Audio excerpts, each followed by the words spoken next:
Bismillahirrahmanirrahim. Assalamualaikum warahmatullahi wabarakatuh. Perkenalkan, nama saya Faik Fareza.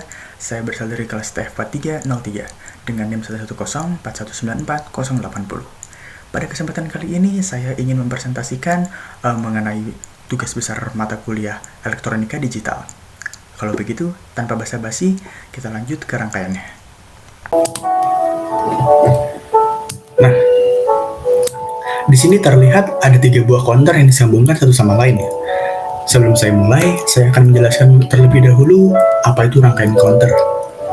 Nah, counter ini biasa disebut sebagai pencacah atau penghitung, yang dimana rangkaian logika sekuensial yang digunakan untuk menghitung jumlah pulsa yang diberikan pada bagian masukan. Counter digunakan untuk berbagai macam operasi, yaitu ada operasi aritmatika, ada operasi pembagi frekuensi, ada operasi penghitung jarak atau odometer, ada operasi penghitung kecepatan atau speedometer, dan lain sebagainya. Nah, counter sendiri memiliki terusan atas beberapa komponen flip-flop. Di sini terlihat komponen flip-flop ini menerjemahkan menggunakan peta Carnot sehingga clock yang masuk dapat sesuai dengan rancangan flip-flop itu sendiri. Nah, flip-flop ini memiliki banyak jenis diantaranya, yaitu flip-flop SR, ada D flip-flop, ada T flip-flop, dan ada JK flip-flop. Sedangkan kelompok kami menggunakan JK flip-flop. Hal ini ditandai dengan adanya sebuah flip-flop yang tergabung dari 2 buah flip-flop SR, yang dimana F flip-flop SR pertama menjadi masukan, flip-flop SR kedua, dan keluaran F flip-flop SR kedua menjadi masukan flip-flop SR pertama, atau yang biasa disebut sebagai slave master. Jika dilihat dari arah cacahannya, bisa dibedakan menjadi dua, yaitu up counter dan down counter. Yang dimana up counter itu angka bermulai dari angka 0 menuju angka 9, atau tepat sebagai istilahnya, up counter itu menuju ke atas. Sedangkan down counter dari angka 9 menuju angka 0, atau dengan kata lain, down counter ini menuju angka yang lebih rendah. Nah, dari counter sendiri ada 2 jenis, yaitu asinkron dan sinkron, yang dimana perbedaannya terdapat di pemicu atau triggernya. Di sinkron, counter akan terpicu serentak sehingga hasil bitnya akan keluar satu persatu. Sedangkan asinkron, dari salah satu pemicunya akan mengalir ke flip-flop selanjutnya. Dari rangkaian ini dapat dilihat bahwa masing-masing JK flip-flop akan menghasilkan 1 bit data.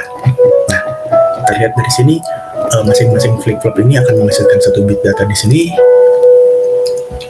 Nah, tapi karena kami menggunakan 4 JK flip-flop, sehingga akan menghasilkan 4 data, sehingga dapat disimpulkan jika asinkron merupakan rangkaian seri, dan di sini juga merupakan rangkaian seri, sehingga kami bisa mendapatkan 4 counter dengan asinkron up counter. Bisa dilihat di sini terdapat 3 segmen dengan rangkaian 3 counter untuk dijadikan timer dengan kapasitas hingga ratusan angka, dengan terdiri dari masing-masing segmen, yaitu ada segmen ratusan, ada yang puluhan, dan ada yang satuan. Coba kita play dulu terlebih dahulu. Nah, di sini terlihat bahwa saat angka satuan sudah melewati angka 9, angka puluhan tidak langsung berganti angka. Kenapa hal itu bisa terjadi? Nah, di sini terlihat bahwa setelah angka 5 atau angka 15, angka puluhan baru berganti angka.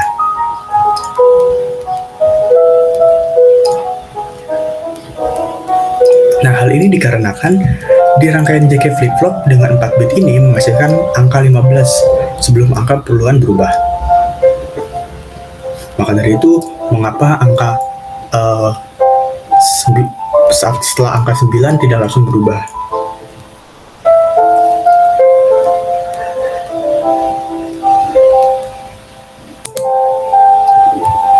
Nah, selanjutnya di sini ada komponen IC 747N yang memiliki 4 input dan memiliki 7 output yang mengarah ke 7 segmen yang berfungsi sebagai pengantar ke 7 segmen yang dimana komponen inilah yang bertugas untuk menerjemahkan binary decimal code menjadi output di 7 segmen code di segmen 7 segmen.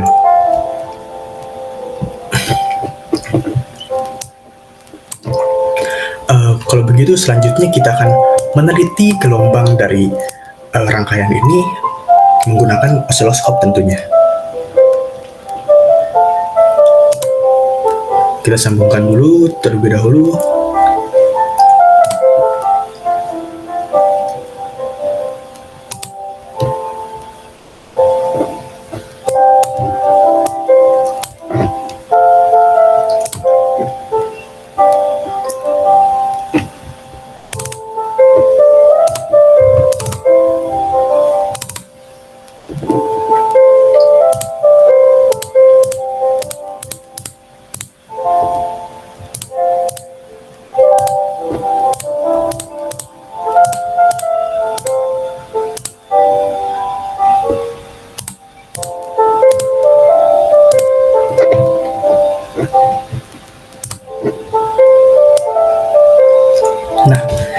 Di sini bisa terlihat bahwa gelombang di osiloskop ini memiliki keluaran outputnya berbentuk kotak-kotak, di mana titik puncaknya di sini pada gambar akan bernilai high, sedangkan titik rendahnya akan bernilai low.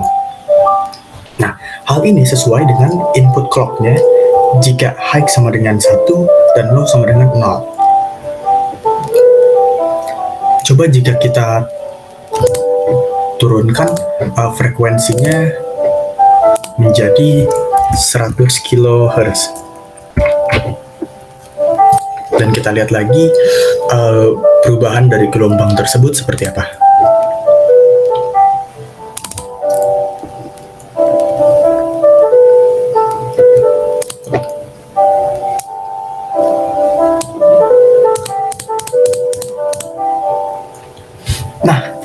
Di sini terlihat bahwa saat saya menurunkan frekuensinya menjadi 100 kHz dari 500 kHz, di sini terlihat bahwa rapat gelombangnya menjadi semakin lebar. Nah, dari sini kita dapat simpulkan bahwa semakin tinggi frekuensi dari suatu gelombang akan semakin rapat juga. Semakin tinggi frekuensinya akan semakin rapat gelombang yang dihasilkan dari rangkaian ini. Mungkin sekian dari saya. Sekian presentasi dari saya. Mohon maaf apabila ada kesalahan. Wabillahi taufiq wal hidayah. Wassalamualaikum warahmatullahi wabarakatuh.